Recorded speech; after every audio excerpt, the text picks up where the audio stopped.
HPPTreasure Talk.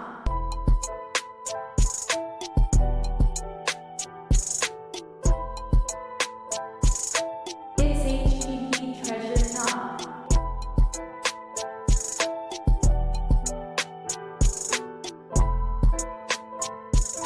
It's HPPTreasure Talk. HPPTreasure Talk is a webcast created by Shay It's Irvin, HPP the author Treasure of his Talk. Purple Peculiar Treasure trilogy.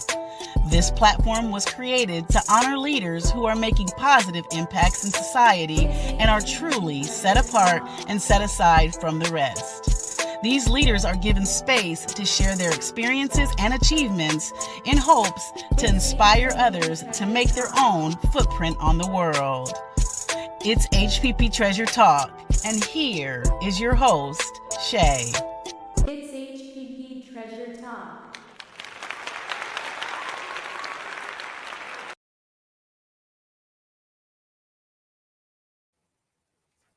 Welcome back, everyone. I'm super excited for this episode.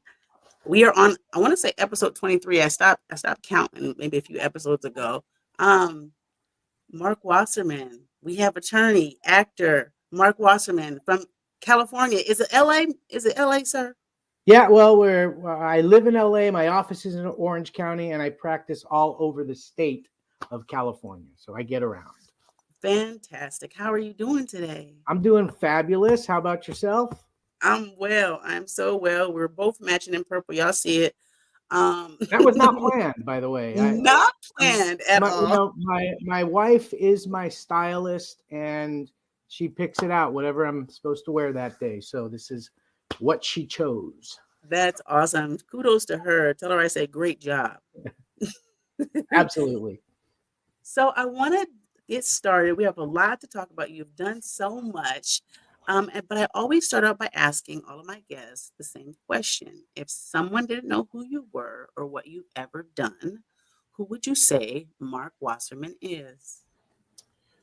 Well, he's a father, husband, brother, friend, and somebody who has a limitless energy and is always looking to make things a little better, a little brighter. And anything that I might choose to do, I do with passion, fervor, and 110% of myself. Amen to that. That's somewhat like me. I'm always super high level. Like I'm always on like 100, where everybody else I think is maybe on like 25. I'm So with you. Yeah. So I gotta learn and have some more awareness about that and bring it down sometimes. But no, that's great, and I believe you are the go-getters of the world, right? Like we're the movers and the shakers, and I think it's super important to inspire people just even with that energy, right? Yes. Okay, so we got to talk about all the stuff you're in. So tell me about your life. So you're an attorney, and you actually are practicing right now, which is so dope. Yes. I've been involved in acting and theater and all of that since I was 10.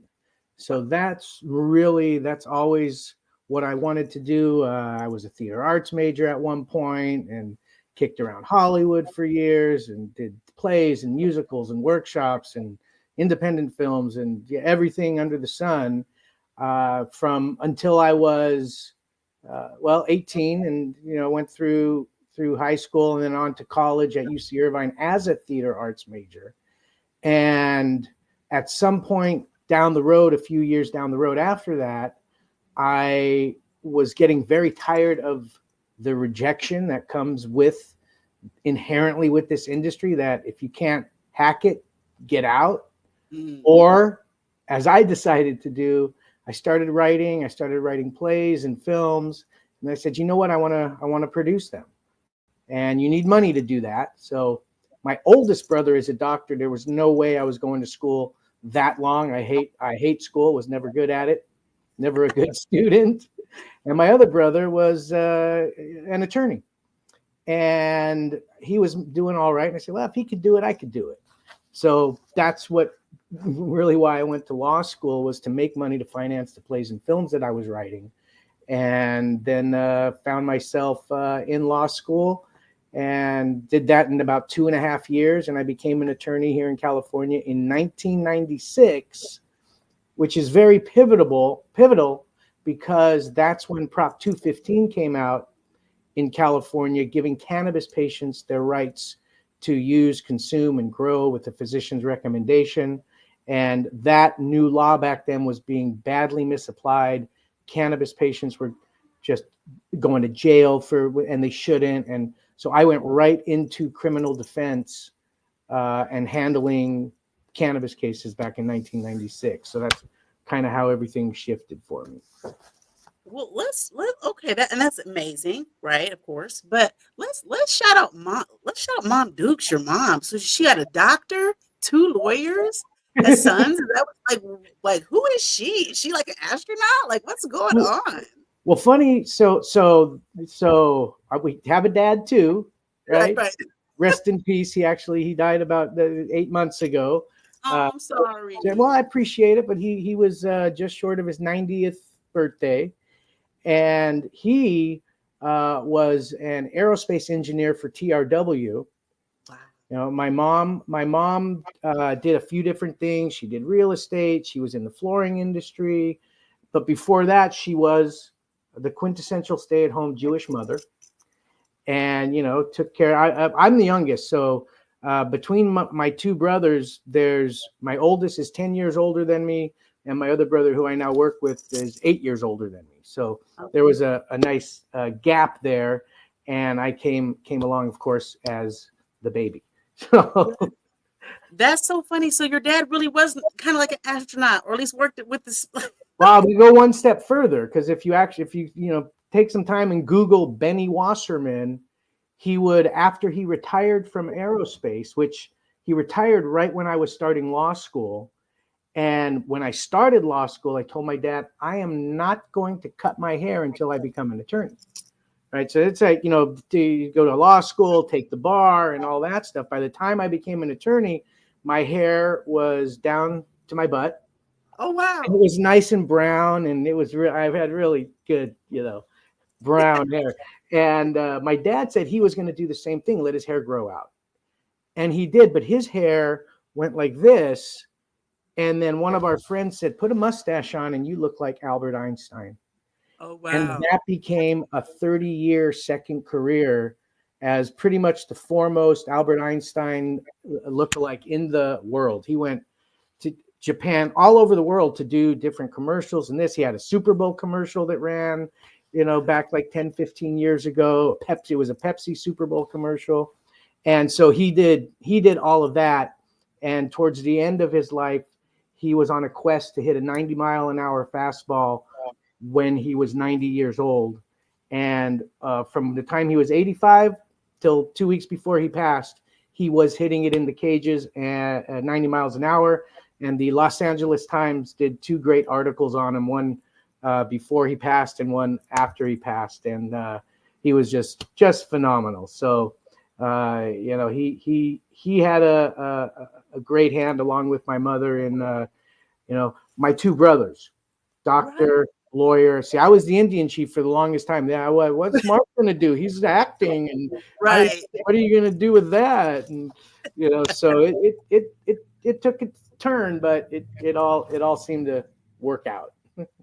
That's amazing. I'm actually going to look up the stories about your dad. That's super amazing. Yeah, if you Google really good LA Times, BENNY, those articles come up. It was very nice. And because of those articles, Topps trading cards, baseball cards, Topps baseball cards, they made a baseball card out of them called the Silver Slugger. Oh, I'm going to look for it. That's on eBay too. That's awesome. Well, yeah, and that's awesome. And I know he passed recently, but he obviously lived an amazing, full life. So you definitely got to be proud of that. Yes, absolutely. And he beat cancer. Well, he had cancer for the last 5 years, of his life, and was supposed to not even last that long. So it was quite amazing. Right.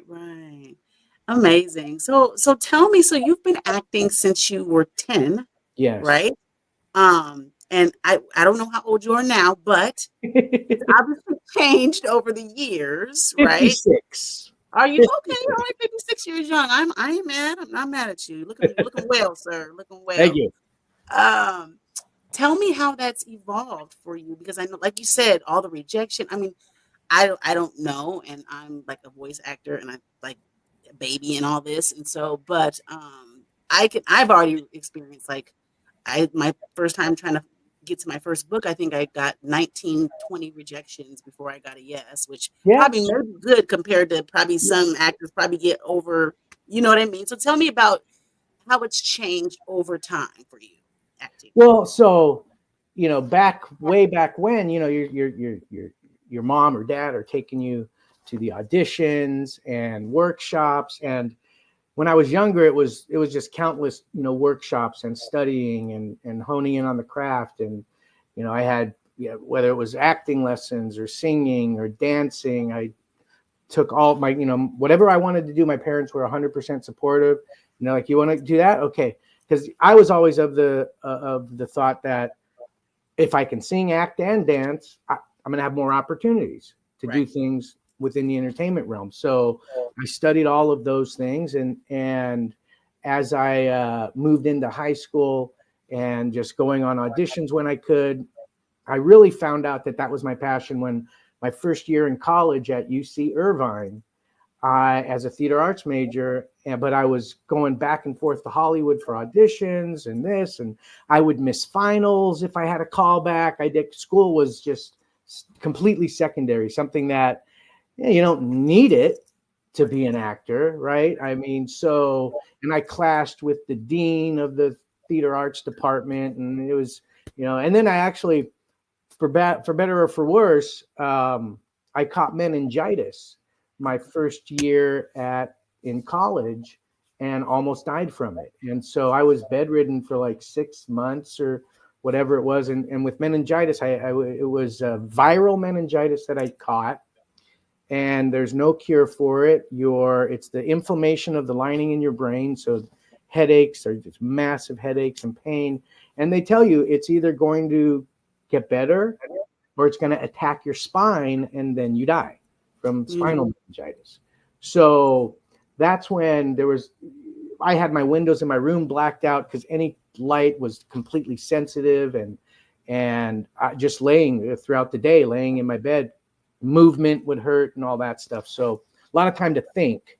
And I was 19, and at 19 I was like, man, I want to make movies. There's things I want to do. I want, and for better or for worse, it put my mindset as, you don't know what's going to happen tomorrow. Right. And so when I recovered, I withdrew from UC Irvine, and I went out to Hollywood and just, made the rounds and, crashed auditions. And, there, one story I like to tell is that there was a company called Stephen J. Cannell, and it was a big production company at that time. And they were doing numerous shows, including a show called 21 Jump Street, Okay, yeah. which Johnny Depp, that launched the Fox, and at that time, my agent was also representing Dustin Nguyen, who was the Asian guy on 21 Jump Street. Yeah. And so we had the same agent, and agent, man, I'm perfect for this show. I went out with my dad and took 30 different pictures in different outfits and all this stuff. And my agent was not doing anything for me. Shout out to those agents who don't do shit, for excuse my language, but it was very irritating. But what I did was I took those 30 pictures, and every day for 30 days, I went down. It was on Hollywood Boulevard, Stephen J. Cannell office. I went in, I dropped picture and resume, different picture every day for 30 days. And this is not a joke. The 30th day I went in, the same secretary who'd been sitting there looked at me and said, haven't you been in here before? What? It's like, no. And then, no, I just dropping picture and resume. We don't like those dropped unsolicited. And about 2 hours later, my agent called me and said, Mark, Stephen J. Cannell just called. they said, tell your client, Marc Wasserman, to leave us the hell alone. So, you know, you got to be persistent. There's no rules. You know, that's the one thing I also learned in this industry. There's no rules. You see somebody having lunch or whatever, you know, it's connections. It's Right. knowing people and knowing how to get into certain places and stuff like that. And so eventually, as I had mentioned, I went to law school to make money. So in 1996, when I became an attorney, a year later, me and my best friend opened our production company, Race Ipsa Productions, which is a play on legal terms. Race Ipsa loquitur is a theory of negligence that says that the thing speaks for itself. You don't have to prove it. If a barrel that's the famous case, and that's actually the logo for our Race Ipsa production company. A barrel falling out of a 2-story window hits somebody on the head and kills them. And it was a famous case that the owner of the building is therefore negligent because barrels just don't walk up by themselves and fall out. You did something wrong Right. for that to happen. So the thing speaks for itself. And so we took that Race Ipsa into productions, and we wanted our films to speak for themselves. And our first film, Terminal, was about a guy who was dying of a terminal disease. And, you know, I had reached back to when I was dealing with all that, and I had made a list of things I wanted to do, you know, and so we did that. And then we did another film called Commute, which is about an attorney driving from Orange County to LA in the horrific traffic that exists here in LA on the 5 and the 405. It's a comedy about life when there is no fast lane. And one of we've done a bunch of shorts and other things, and one of my favorites is a movie we did called Falling Down, which when we entitled the movie, now I don't know, you know, I'm an older guy here, so I don't know how many people actually remember Blockbuster Video and actual video stores, which were the thing, you know, as I was growing up and at that time.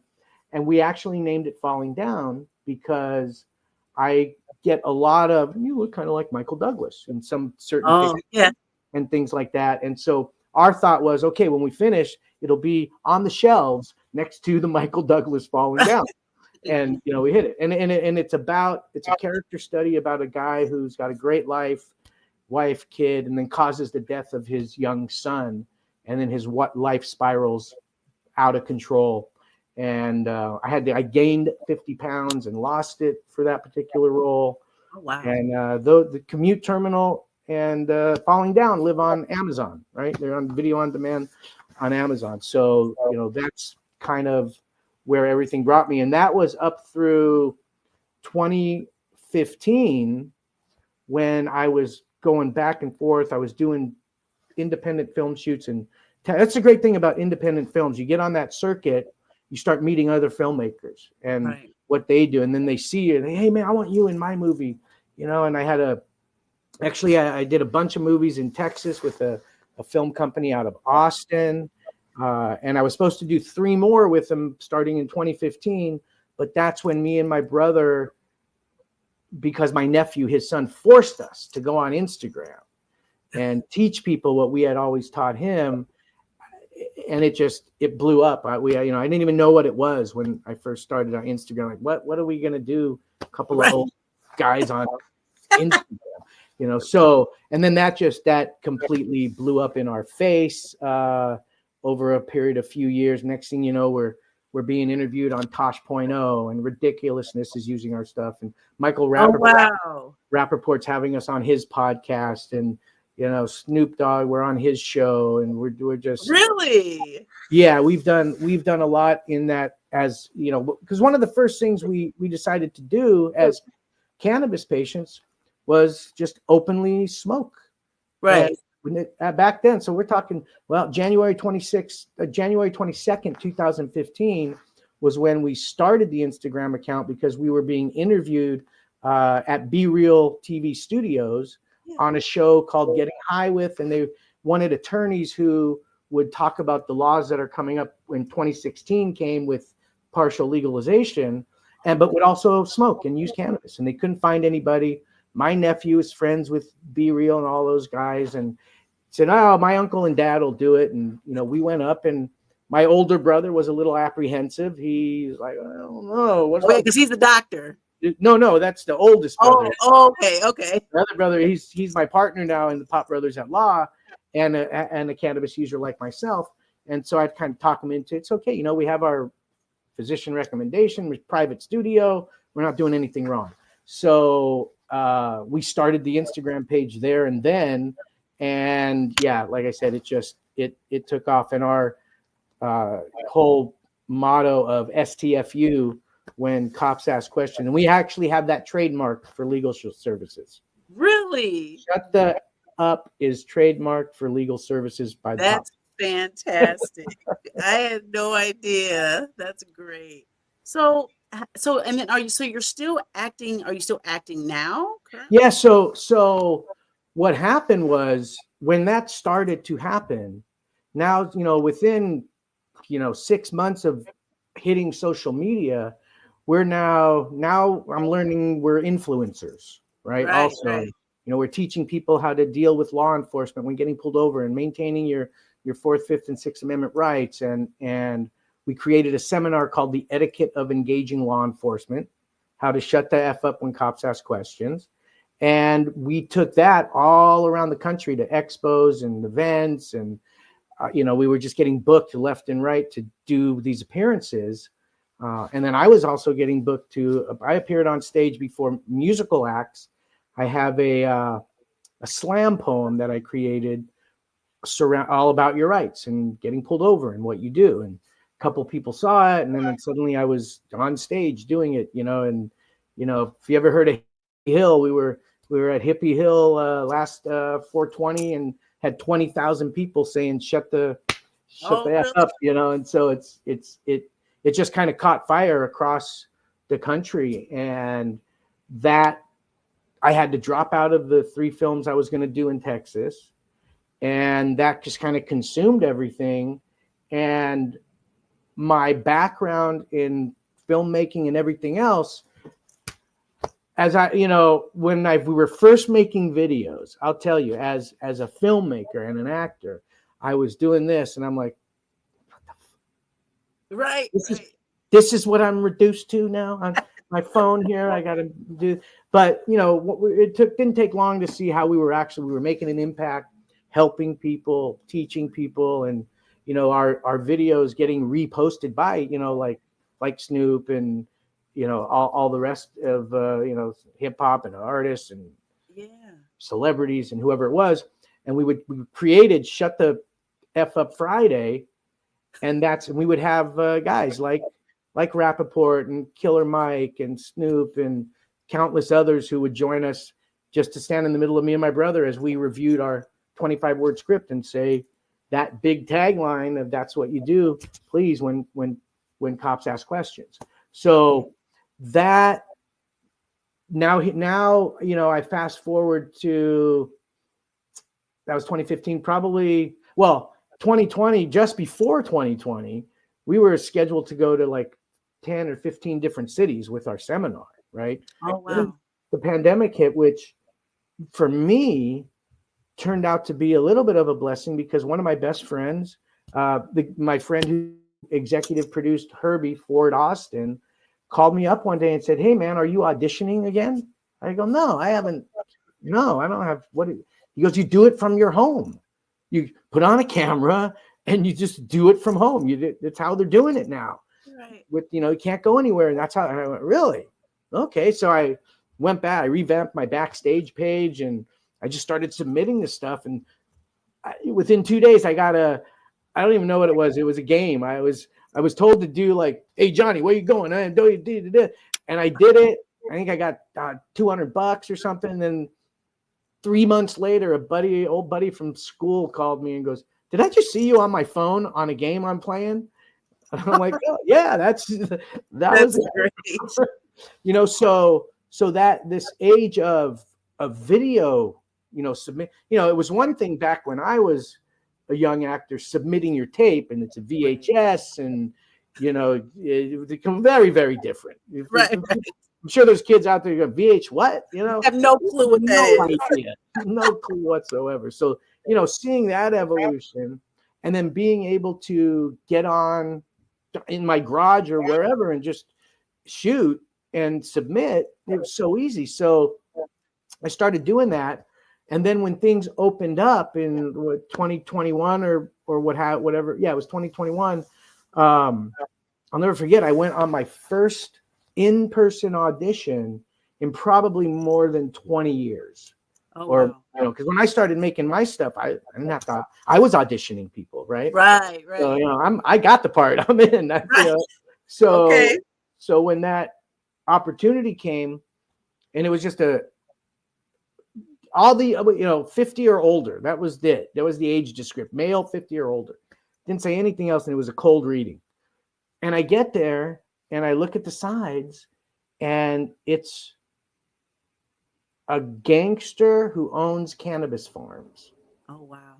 I represent these guys. Right. And so I did the read. It was awesome, and the director and the producer were there, and I'll never forget. He said, "You just blew us to the back of the wall, Mark. Wow. We're not even going to see anybody else." Wow. So that was pretty cool going back to an audition. And that ended up, we did that. It's called The Purple Case. And it's a pilot for a show. And I don't know whether anything happens to it. As actors, we shoot these things and then whatever. Right. What happens with it, happens with it. And so that led me back into, okay, I'm gonna mix and match my time, as an attorney, submit auditions here and there when I can, get work when I can.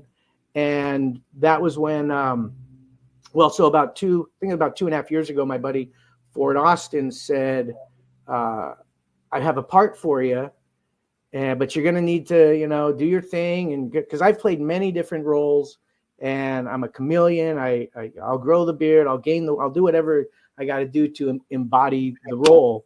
And so, and he told me it's a story about a homeless vet who is like at the end of his rope, and he finds a broken down cannabis plant and nurtures it back to life.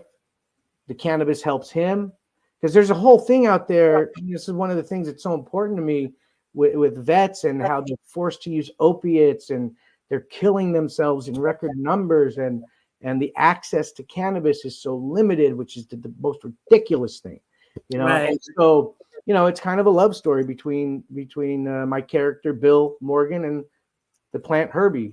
He names Herbie, and that's where. And so I went out to I prepped for about 3 or 4 months to get into that character, and then went out to Oklahoma to shoot it. And we shot it all around Oklahoma City.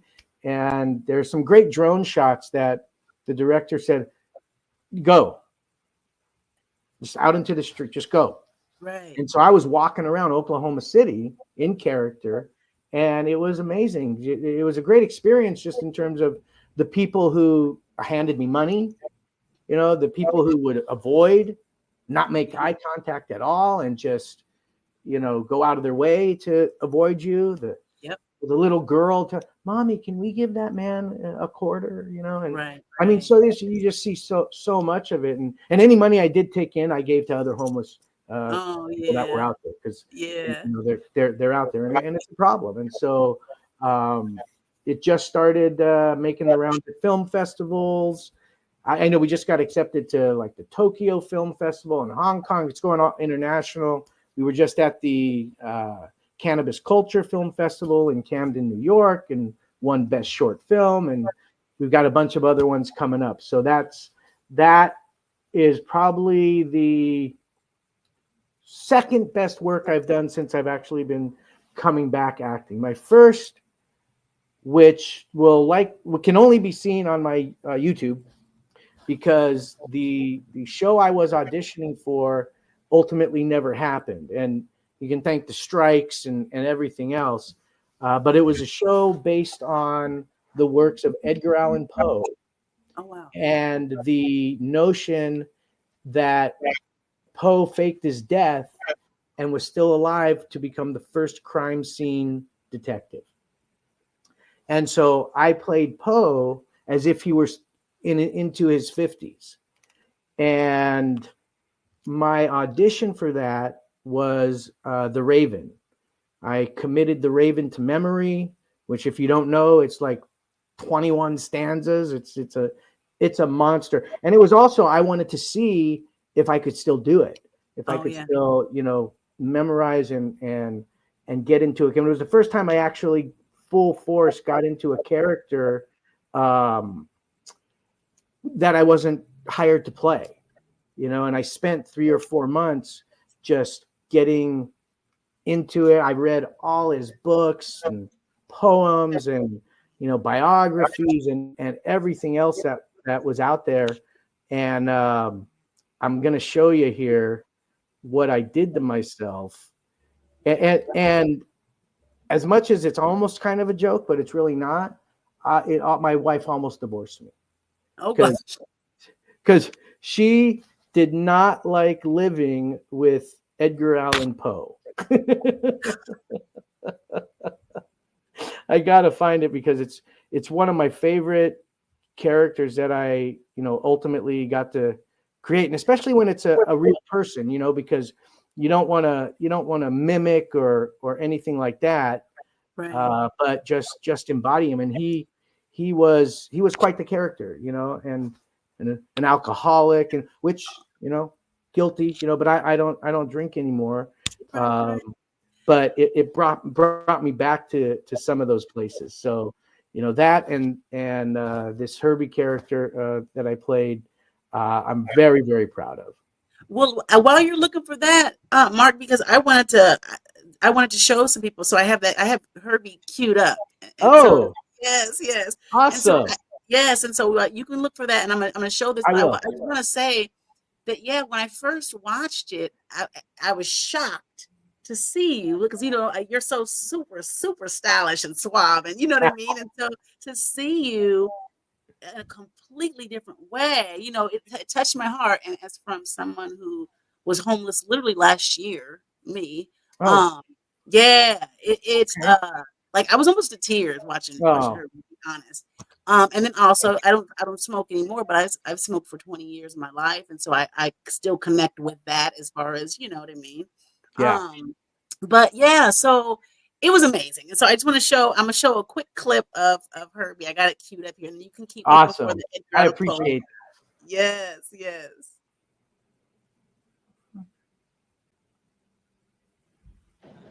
Herbie! Herbie! Herbie! Herbie!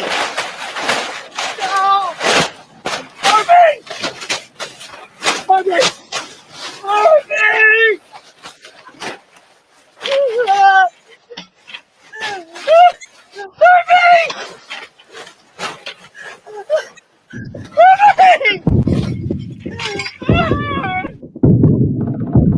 Herbie!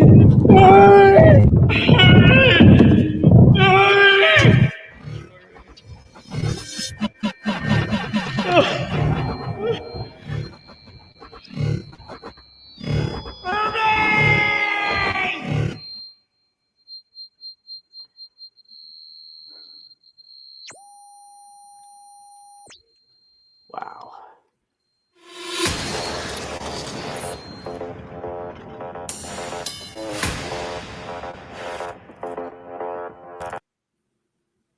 And so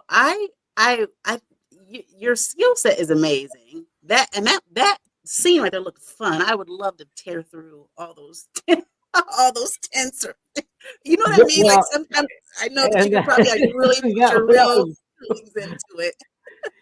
well, and that scene, he has this plant that he's taking care of, and he's being harassed by transients throughout, and they steal Herbie, right? Because it's a moneymaker, right, with the cannabis, Right. and they steal Herbie. So he comes back from his daily deal, and Herbie's gone, and that was just he was, that's his friend. I mean, people have likened it to Castaway. that's it. That Yep. was it, exactly it. Tom Hanks in Castaway and Wilson, the ball. And you know, that was the relationship. And when he sees he's missing, and that was a one take deal too, because that whole, you know, home that was built, you know, we had used that for a couple days, knowing that, okay, you're ripping through it, you're going to break things, we're going to have one shot at this because we're not putting it back up, right? So yeah, so that was and just to be able to, you know, just let go. And I mean, towards the beginning of the film, my character's dumped into a trash can, you know, and wakes up, and that was like the moment of, I'm going to want to kill myself, you know, and that's where he meets Herbie. Okay. There were so many nuggets in there. There was like so many, you know what I mean? And I don't want to spoil it for some people please go watch it, but there were so many nuggets from the homelessness, from even the transient guys who were just super mean to him and he whooped their butt. You know what I mean? Like just so many amazing, even lessons within that. And then I think even being in solace and being by yourself, how sometimes that can be good, right? You know what I mean? Like how sometimes you can process and sometimes that can be okay. And then other times, obviously, you do need, you know, you need people, you need that social aspect. And Herbie was that social aspect for Bill, right? And so, I loved it. I absolutely loved it. But yeah, if you found the Edgar Allan poem, I'm excited to move on to that. Shut up. That's not you. Well, I'm the one on the well, I don't know which side you're on, but I'm not really Poe. But Poe, if he had gray hair and lived past, I think it was 31 when he, you know. Yeah, you look just like him. So I did that and recited the Raven, and nothing ever came of it. But it was just a great exercise, you know, keep the muscles working and knowing that I could still memorize something that long. And when you say stanzas, as far as poetry, what does that mean? And I should probably know, but I don't. Just every paragraph, every like 6 or 7 sentences is a paragraph, is a stanza. You know, and it's like 20 something of them. Yeah, 21. It's like 3 or 4 pages long. So yeah, that was, you know, and as I mentioned, my wife was.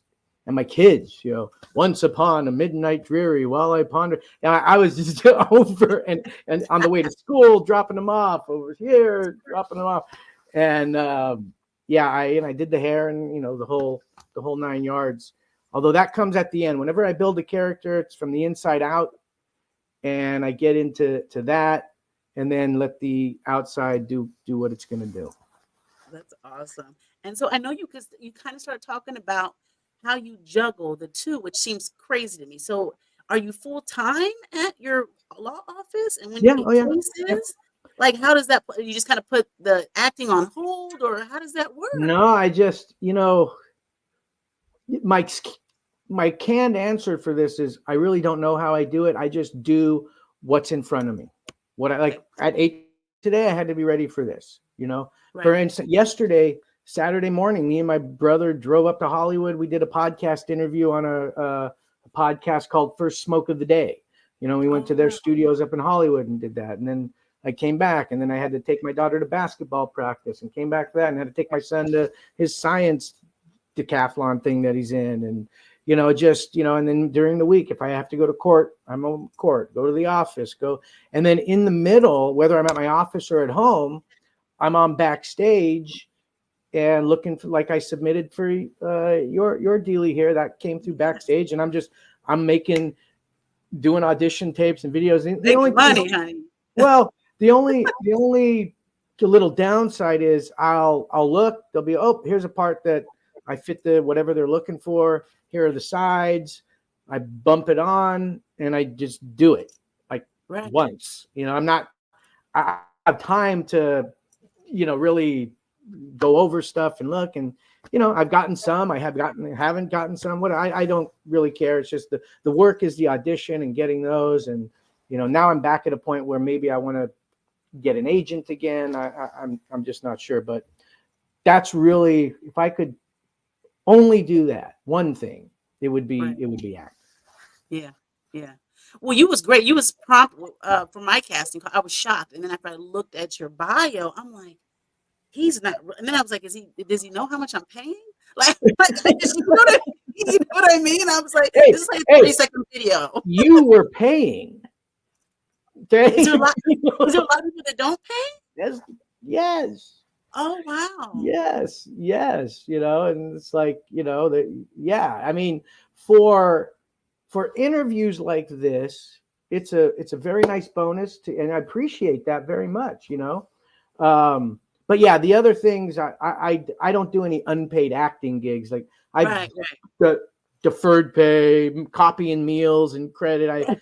I did that to death, back when I was in my younger years. And so now, hey, but a lot of these home ones, they want you to do a little quick video and pay you a couple $100. Yeah, I don't mind that, Right. but I want to be on a set. I want to, I want to get back out there like that. Yeah, you definitely still have a skill set. You definitely you definitely still got it. And I don't need to tell you that. I know you already know. I appreciate it. It's always nice to hear. It's always nice to hear. Okay, so I know we're getting close to time, so I want to follow up with kind of some more basic questions. What's the best advice you've ever received? Well, that's my dad. That's my dad. And he had quotes. My nephew, when my dad passed, made this shirt of my dad. So that's my dad. And that's the baseball card. Is it? One Oh of them, yes, Benny. right? And then on the back, I'll read them off. It has different sayings of his. Question everything. Mm.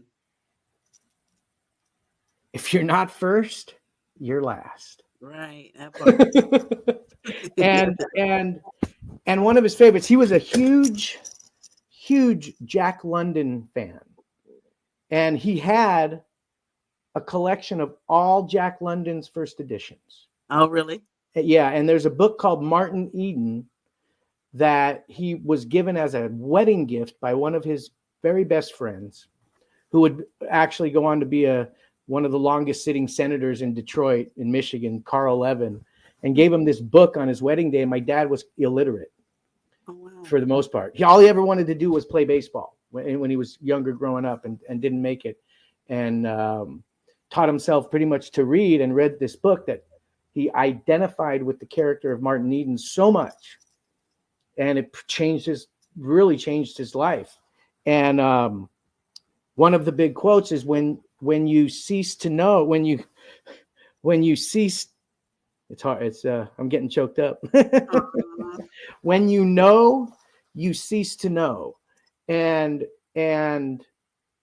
that is all about, just as you go through life and you think you know everything, or you're learning everything, you really, really know just as you're about to go. Mm. And it's things like that. He really, watching him work and the way he worked, instilled that work ethic, I think, in me and my two brothers. So those quotes by my dad, absolutely. Those are quotes to live by. 100%. Smart man. What's next for Marc Wasserman? As you Got breathe. another hour? Well, I mean, so we've got a reality show that's been bopping around for the Pop Brothers at Law. That we've had so many people come at us, and we're being very careful about it. So that's something that's a possibility in the works. Yeah. We've actually done 3 different sizzle reels that have been killed by the pandemic and then the strikes. Oh, right? Wow. We were like that close 2 different times to just going and doing it, and those 2 different things just pushed it out of the water. So, but that's still floating around. We're starting to get bookings again for our seminar. I'm hoping to produce my film called Triple Latte, which is like my baby of a script that I wrote in 1996 while I was waiting for bar results. And it's turned into autobiographical story about how I became an attorney, the Pop Brothers at Law. I took the bar 3 times, and it's a very nice piece that I've been waiting for many years to try to get off the ground. And so, I'm hoping to do that, continue to act everywhere I can and anywhere I can. In fact, and perform. This Friday, we're going to be in Vegas for Thanksgiving. And while I'm out there, I was asked to perform and open up for a singer named the Sober Junkie. Huh. Wow. Now, the Sober Junkie, I must say, is a good friend of mine now. Very talented artist. One of these guys who was, on heroin and did 7 years in jail because of drugs and police chases and the whole 9 yards. Right. And his exit drug is cannabis. He found cannabis. It got him clean. He's a great singer, songwriter. And so he asked me if I'd open up for him this Friday out in Vegas. I do a little dealy about, when you leave here and you get pulled over, this is what you do. And then I do this slam poem that I had mentioned that I've done all over the place, and usually freaks people out. Happy to share it if you got 2 minutes. If you have time, go for it.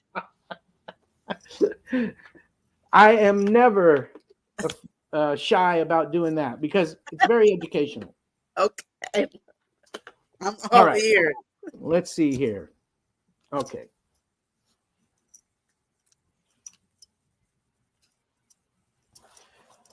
Am I being detained or am I free to go? This is what to say. My lawyer tells me so. The cops are out there doing a job. Sometimes they must contain a mob, a thankless job that saves many lives. At their home are worried children, husbands, and wives. But does that give them the right to stomp on my rights? So we are here for you, the cannabis community, to fight, to let you know it's okay to just shut the fuck up when cops ask questions. You start with, I'm not discussing my day, end with, I invoke the fifth. These ain't suggestions. These are words to live by, to memorize. See, it's not about the size of that cop's gun, because they want you to run. So they could pull that macho gun and shoot you for fleeing the scene. Some cops are just plain mean. We must shut it off, shut it down, those feelings of anger that instantly come around when that cop has to show his power and his might without cause, without reason, and we know they're not right. We must remain calm, keep the devil sleeping on the left shoulder. We must be cold, even colder. Ice must flow through your veins to shut that heat, the blood that rushed your brain straight from your feet when that cop disrespected you because you wouldn't tell him what that smell was. And he accuses you of a pot DUI because he absolutely knows that you're buzzed. But see, they can't tell and they don't know. Only if you tell them so. Oh, officer, I smoked a joint a few hours ago. Officer, here's my medical rec. Officer, I'm a marijuana patient. We live in America. Prohibition still exists. That cop's going to do whatever he's going to do. 50-50, he arrests you. Give us a chance to represent you with a defense that's blazing. Let us show you in court we're amazing, but we could only do that if you listen to our tips. Now let me see you move your lips. You know the drill. But when the cops ask questions, we say, I'm not discussing my day. Am I being detained or am I free to go? I invoke the fifth, and then you shut the fuck up. It's all about what you say and what you do. We have given you the script. We are telling you what to say. We are telling you what to do.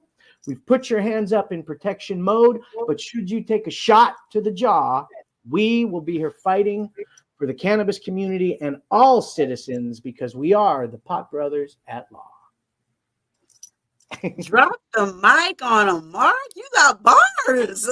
Well, thank you very much. I have been told by some of the best. I can. Yes, that was great. That was fantastic. Well, thank you. And that's a perfect segue, y'all. Y'all hear?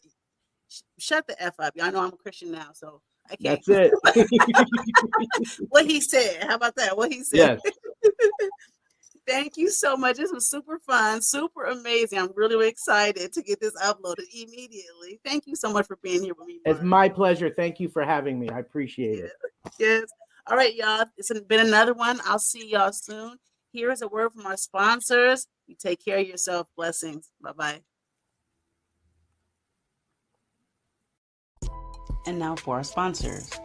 Chastity Child Incorporated safeguards children across the nation. Embark with Foster Love on a mission to transform the lives of over 400,000 children in foster care, alongside those who have encountered similar challenges. Contributions to this nonprofit significantly impact the well-being of at-risk youth. Chastity Child supports approximately 7,000 young individuals leaving foster care systems and assists with housing and educating youth to prevent homelessness, unemployment, early parenthood, and substance use disorders.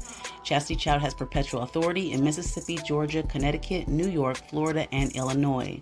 If you would like to learn more and support this nonprofit, please go to theconstantnorthernstar.com.